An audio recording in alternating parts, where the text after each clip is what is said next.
دفعہ لوگوں کو ہماری نہیں بلکہ کسی اور کی ضرورت ہوتی ہے اور یہی بات سمجھنے میں ہمیں بہت وقت لگ جاتا ہے۔ ہمیشہ اپنی چھوٹی چھوٹی غلطیوں سے بچنے کی کوشش کرو، کیونکہ انسان پہاڑوں سے نہیں، چھوٹے پتھروں سے ٹھوکر کھاتا ہے۔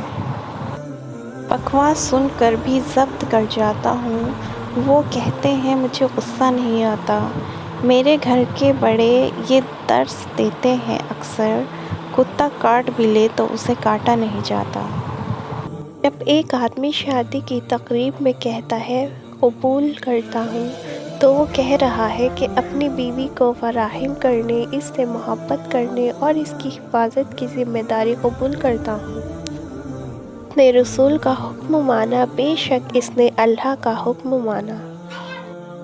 میں نے کہا تھک چکا ہوں۔ جواب آیا لا تقنطوا من رحمت اللہ کی رحمت سے نا امید نہ ہو۔ ہماری زندگی میں بے چینی کی ایک بڑی وجہ یہ بھی ہے کہ ہم جہاں ہیں وہاں ہونا ہی نہیں سیکھا۔ سارا دن یا تو ماضی میں ہوتے ہیں یا مستقبل میں، اگر کہیں نہیں ہوتے تو حال ہی میں نہیں ہوتے۔ لوگوں کی باتوں کی وجہ سے اپنا مقصد مت بھولو۔ ایک بات یاد رکھو، کتوں کے بھونکنے سے فقیروں کا رزق کبھی کم نہیں ہوتا۔ برداشت کرنا بزدلی نہیں بلکہ زندگی کا ایک اہم اصول ہے۔ جس شخص کے پاس قوت برداشت ہے وہ کبھی ہار نہیں سکتا۔ رسول اللہ صلی اللہ علیہ وسلم نے ارشاد فرمایا، اپنے شر سے دوسروں کو محفوظ رکھو، یہ بھی ایک قسم کا صدقہ ہے۔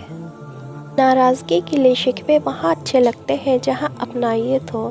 جہاں کسی کو مان رکھنا نہ آتا ہو وہاں خاموشی سے مسکرا دینا ہی اچھا ہے۔ یہ زندگی دو دن کی ہے، ایک دن تمہارے حق میں اور دوسرے دن تمہارے مخالف۔ جس دن تمہارے حق میں ہو اس دن غرور مت کرنا اور جس دن تمہارے مخالف ہو اس دن صبر کرنا۔ اچھا دوست چاہے کتنی بار روٹھ جائے اسے ہر بار منا لینا چاہیے، کیونکہ تسبیح کے دانے چاہے جتنی بار بکھرے چن لیے جاتے ہیں۔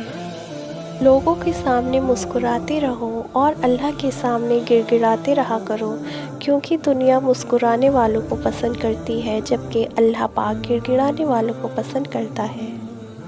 پریشانی میں مذاق اور خوشی میں طعنہ مت دو، کیونکہ اس سے رشتوں میں موجود محبت ختم ہو جاتی ہے۔ مومن بندے کی نشانی یہ ہے کہ جب اس کی موت کا وقت قریب آ جاتا ہے تو اس کے چہرے پر مسکراہٹ بھی آ جاتی ہے۔ کسی کو ذلیل کرنے سے پہلے خود ذلیل ہونے کے لیے تیار رہیں، کیونکہ اللہ کا ترازو صرف انصاف تولتا ہے۔ معجزوں کی آس، ہزاروں خیالات میں سے تمہاری عقل کا معجزوں کی آس پر رک جانا بے وجہ تو نہیں۔ عاجزی یہ ہے کہ انسان دوسروں کے اندر ایک برائی دیکھے تو اسے اپنی 10 برائیاں یاد آ جائیں۔